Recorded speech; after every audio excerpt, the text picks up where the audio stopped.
Hello, this is Andrew, and this is another weekly devlog video. In this video, I'm going to cover 4 mechanics that I implemented since the last devlog video. Well, the first mechanic I can't exactly show, I'm just going to talk about. Recently, there was an update to the KNI BlazerGL platform for mono game. The developer who works on it added gamepad support for the browser. Well, when you build the game from C# into WebAssembly, now you can use the gamepad. Unfortunately, there's a bug that I need to fix with the right trigger, but all the other buttons that the game needs works, so you can use the gamepad on a browser, which is really cool. In addition to that change, we have the drop dive mechanic, which I'll show later since I'm already in the combat demo. But the big thing is I implemented the building blocks in the the core features of the AI system. So it needs a whole lot of work. I'm just gonna restart over. Like if I go over here, so notice that the other enemy can't see me because of this ledge in the way. Right now, it's not terribly sophisticated. All it is that if the enemy sees me, it'll just like chase after me and do a small combo.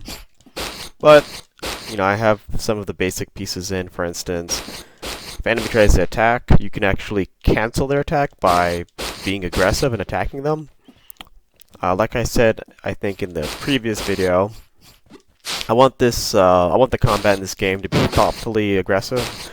And what that means is that, for the most part, most attacks, or a lot of attacks, you'll be able to kind of hit enemies out of, but there's going to be unstoppable attacks that you got to pay attention to.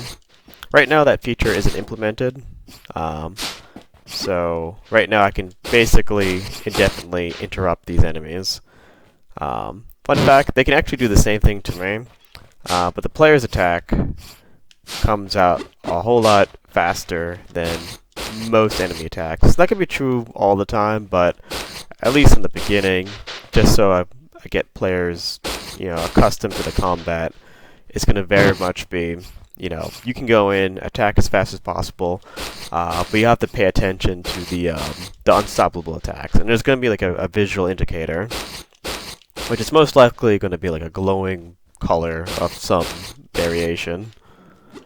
So, I think that's it for the combat demo. So let's go back to the title screen, and we can switch off to the platform demo.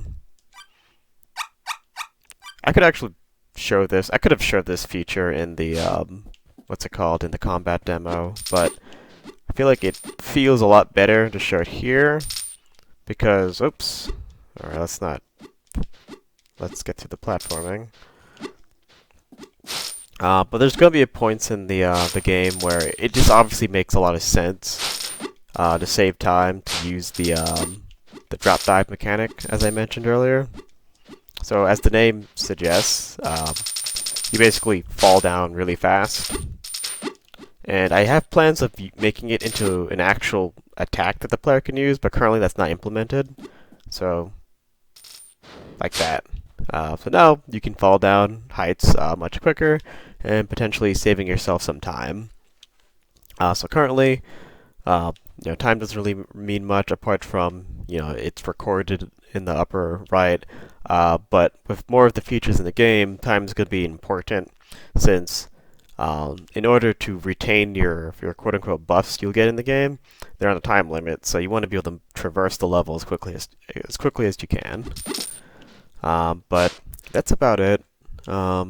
This week, I'm still polishing up the attacking, and then I'm also going to start building up more of the AI, and also start introducing like other small enemies too. Maybe I start working in the health, the heart system. We'll see.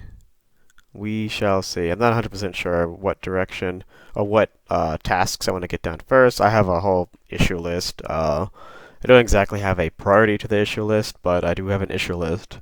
But I know one thing, I want to start polishing up the AI system, since that's going to be a very critical system in the game. But thanks to those who took the time to listen and watch this devlog video, and I hope you guys have a nice week.